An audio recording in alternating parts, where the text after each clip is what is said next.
የኢትዮጵያ ሰማይ ዳግም ሊታወክ የማይችል ምሽግ ሆኗል። ጥቁር አንበሳው አየር ኃይል የዓለምን ወታደራዊ ሚዛን የሚቀይር ጠላትን እንቅልፍ የሚነሳ አዲስ ጭራቅ ወደ ካዝናው ጨምሯል። ከሩሲያ የጦር አውድማዎች በቀጥታ ወደ ኢትዮጵያ ሰማይ። ስሙ ኦሪዮን ይባላል። ዝምተኛው ገዳይ፣ የርቀት ተኳሹና የማይታየው የሰማዩ ላይ ሰላዩ። ዛሬ ስለዚህ ድንቅ መሳሪያና ኢትዮጵያ በምስራቅ አፍሪካ ስላላት የበላይነት በዝርዝር እንመለከታለን።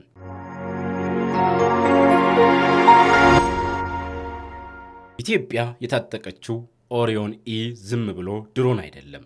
ይህ ድሮን በሶሪያ ጦርነት ላይ እሳት አዝንቦ የአሸባሪዎችን ምሽግ አመድ አድርጎ የመጣ በአውደ ውጊያ የተፈተነ ኃይል ነው። ሩሲያ ለዓለም ገበያ ካቀረበቻቸው ዘመናዊ ድሮኖች ቀዳሚ ሲሆን፣ አሁን ግን የኢትዮጵያ የቁርጥ ቀን ልጅ ሆኗል። እስከ 24 ሰዓት ድረስ አየር ላይ መቆየት ይችላል። ይህ ማለት ጠላት ተኝቶ በልቶና ጠጥቶ እስኪነቃ ድረስ ኦሪዮን ኢ ከላዩ ላይ አይጠፋም። በመቶዎቹ የሚቆጠሩ ኪሎ ሜትሮችን ርቆ በመሄድ ኢላማውን ያጠቃል። እስከ 200 ኪሎ ግራም የሚመዝኑ ገዳይ ሚሳይሎችንና ቦምቦችን ተሸክሞም ይከንፋል።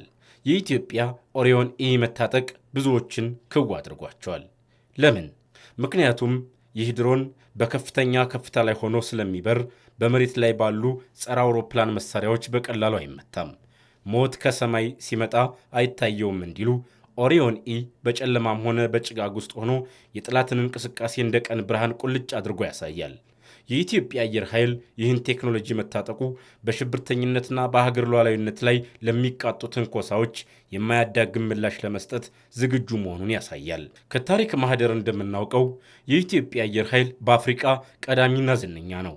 አሁን ደግሞ በዘመናዊ የድሮን ቴክኖሎጂ ራሱን በማስታጠቅ የ21ኛው ክፍለ ዘመን የአየር ላይ ንጉስነቱን አረጋግጧል። ይህ መሳሪያ ለሰላም ወዳዱ የኢትዮጵያ ሕዝብ ጋሻ ነው፣ ለሀገር ጠላቶች ግን የማይጠፋ መቅሰፍት።